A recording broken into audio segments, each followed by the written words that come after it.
Sfințească-se numele Tău, sfințească-se numele Tău, fie împărăția Ta,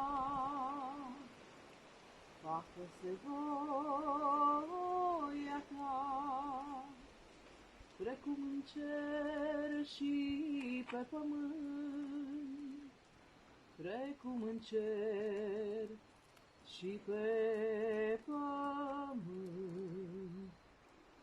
Pâinea noastră, cea de toate zilele,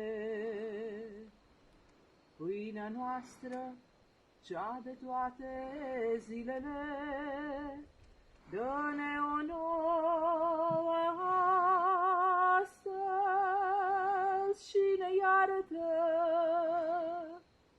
greșalele noastre, precum și noi iertăm greșiților noștri, și nu ne duce pe noi în ispită, ci ne izbăvește,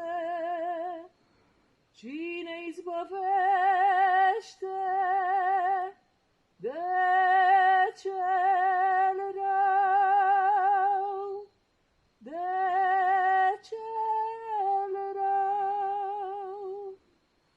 Slavă Tatălui și Fiului și Sfântului Duh, și acum și pururea și în vecii vecilor. Amin.